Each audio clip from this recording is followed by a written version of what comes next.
ผมจะมานำเสนอในเรื่องของต่อมลูกหมากนะครับโรคต่อมลูกหมากเนี่ยมีงานวิจัยนะครับรายงานว่าในคนยุโรปจะเป็นกันเยอะมากนะครับปีหนึ่ง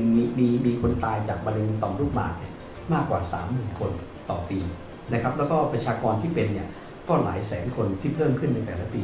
นะครับเนื่องจากว่าในตัวต่อมลูกหมากเนี่ยพอเราอายุมากขึ้นนะครับพอเราอายุมากขึ้นเนี่ยร่างกายก็จะมีเอนไซม์ตัวหนึ่งก็เรียกว่าไฟอัลฟารีดักเตสไทมีไทป์1ไทป์2นะครับนี่เป็นไทป์2นะครับไทป์2ก็จะมาบล็อกทำให้ต่อมลูกหมากเนี่ย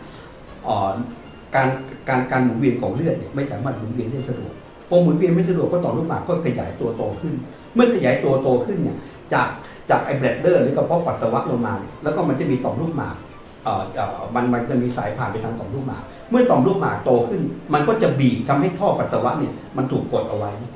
กระเพาะจากน้ำปัสสาวะเนี่ยก็ไม่สามารถไหลออกมาผ่านทางอันนี้ออกไปได้นะครับก็ทำให้เนี่ยการปัสสาวะของผู้ชายจะมีปัญหามีการฉี่กระปิดกระปอยปวดฉี่ออกไปฉี่พอไปปุ๊บก็ไหลมานิดเดียวนะครับนี่คือปัญหาที่เกิดขึ้นนะครับโดยทั่วไปเนี่ยพวกนี้จะเกิดเมื่อในคนที่สูงอายุมากขึ้นนะครับอาจจะเจอตั้งแต่อายุ40 ปีหรือ50 ปีนะครับแต่เมื่อไรก็ตามที่อายุ50เข้า60 ปีเนี่ยการเป็นก็จะสูงมากขึ้นทวีคูณเมื่ออายุถึง60ถึง70 ปีน่าจะมีเป็นมากถึงผมคิดว่าต้องมี 70% ถึง 80% ของคนที่เป็นแล้วจะเป็นโรคที่ทรมานมากถ้าเกิดเราทิ้งเอาไว้โดยไม่ทำอะไรเลยสุดท้ายเราก็จะเป็นมะเร็งต่อมลูกหมากนะครับแล้วตัวนี้เราทุกวันนี้เรามีสารสกัดจากสมุนไพร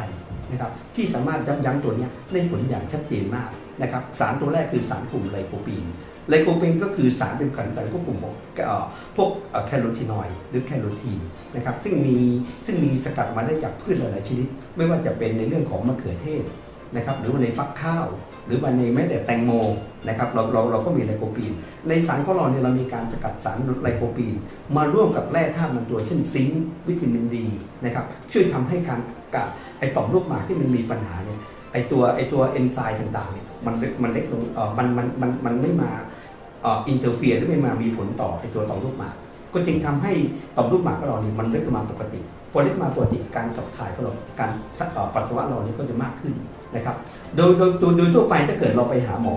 นะครับหมอก็สามารถก็จะตรวจต่อมลูกหมากเราด้วยการเนี่ยเอานิ้วแหย่ไปถึงตรงก้นเราแล้วก็กดไปที่ต่อมลูกหมากเรานะครับที่มันอยู่สูงขึ้นมาประมาณสักนิ้วหนึ่งนะครับแล้วก็กดแตะลงไปแล้วก็จะสัมผัสได้เลยว่าต่อมลูกหมากโตหรือไม่โต